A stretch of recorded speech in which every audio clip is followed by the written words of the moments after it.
So BC reservation అంశం కూడా కొంత ప్లస్ అయింది అక్కడ ఉన్నటువంటి నవీన్ యాదవ్కి అని, ఎందుకంటే యాదవ్ది కమ్యూనిటీ అనేది కొంత స్ట్రాంగ్ ఉంటుంది కదా, సో అది కూడా ప్లస్ అయింది అంటారు. మీరు ఏకీభవిస్తారా దానికి? ఇగో అది ఎంత అసలు ఆ స్లోగనే రాలేదా?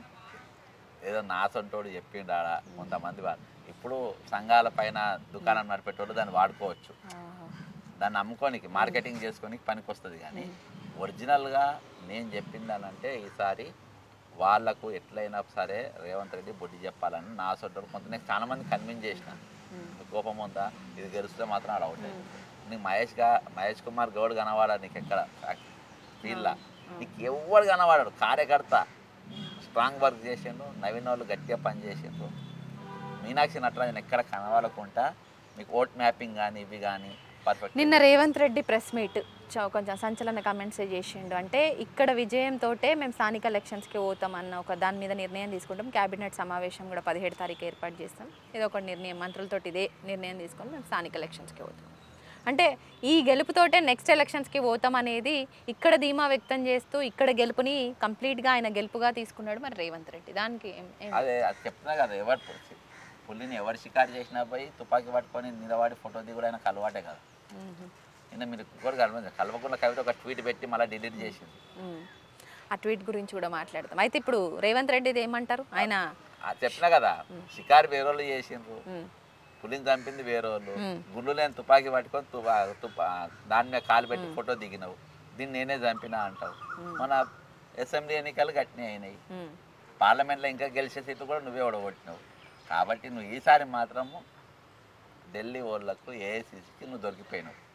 ఇలా తప్ప, ఎందుకంటే మీనాక్షి నటరాజన్ దగ్గరుండి పనిచేసింది.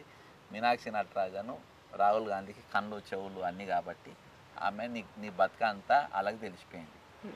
ఇప్పుడు కవిత గురించి మాట్లాడదాం. జాగృతి అధ్యక్షురాలు కవిత ఒక ట్వీట్ వేసింది నిన్న, అది సంచలనంగా మారింది. బీఆర్ఎస్ వర్గాల్లో కూడా ఇప్పుడు చర్చనీయాంశమైంది. సో కర్మ హిట్ బ్యాక్, అసలు ఏం సార్ దాని అర్థం ఏంది, దాని ఆంతర్యం ఏంది, ఏం చెప్తారు దాని గురించి చెప్పమంటే? ఎవరిని అంటే వీళ్ళని ఉద్దేశించే పెట్టినప్పటికీ రేవంత్ రెడ్డికి సపోర్ట్ చేస్తున్నట్టు అనిపించట్లేదా? రేవంత్ రెడ్డి చచ్చిపోయిన పులి మీద గుండెలేని తుపాకీ పెట్టి ఫోటో దిగినని చెప్పినా కదా, నేను అందుకనే కంటిన్యూ చేస్తాను. దాని మీద చిలుం పెట్టిన కత్తి పెట్టి ఈమె ఫోటో దిగింది. ఈమెకేం సంబంధం గెలుపు ఓటు? నేను కాంగ్రెస్ పార్టీ ప్రచారం చేసినామేవా, ఏమైనా తిరిగినామేవా, ఏమైనా చేసినామేవా, నీకైనా క్యాడర్ ఉందా? నిన్నటి దాకా నువ్వు బీఆర్ఎస్ పట్టుకొని తిరిగినావు, ఇవాళ నువ్వు కర్మ హిట్స్ బ్యాక్ అని చెప్పేసి నువ్వు పెట్టుకుంటే కర్మ నిన్ను కొట్టింది. అంటే ఎవరిని, తండ్రిని అన్నను ఉద్దేశించి పెట్టిందా? బీఆర్ఎస్ వర్గాలలో ఉన్నటువంటి అంటే హరీష్ రావు. ఇక ఇప్పుడు నేను ఇట్లున్నా పైకి ఉమ్మేసిన ఆకాశం మీదకి ఎవరి మీద పడుతుంది? మన మీదనే పడుతుంది, ఆయన ముఖం మీదనే పడుతుంది. ఇలా పార్టీలో నాశనంగా నీకు నువ్వు కాదా కారణం? నువ్వు దందాలు చేయలేదా? 2016 పేపర్ క్వశ్చన్ పేపర్ నువ్వు అమ్ముకోలేదా? గ్రూప్ 1 పేపర్ మళ్ళీ నిరుద్యోగుల దగ్గర పోతావు. చూపియాలనా జాయింట్ కలెక్టర్ సంగారెడ్డి తీసుకుపోయి చూపియాలనా నంబర్ 1 ర్యాంక్ ఇవ్వాలగా ఫోటో వేయలే పేపర్లా ఆధారాలతో తీసుకుపోయి ఆధారాలతో సహానే తీసుకుపోయి చూపెడతారా? ఎట్లా వచ్చినా చెప్పు కవిత. కాబట్టి నువ్వు పార్టీ నాశనం కానీ సగం కారణం ఏమైనా అక్రమ ఆస్తి నేనే కదా పిలిచినారు. ఈమె పైసలు, ఈమె దందాలు, రేవంత్ రెడ్డి తన అడికోర్ కంపెనీ పెట్టింది. కేటీఆరా, కేసీఆరా, హరీష్ రావా, నువ్వా? రేవంత్ రెడ్డి పార్ట్నర్ ఎవరు?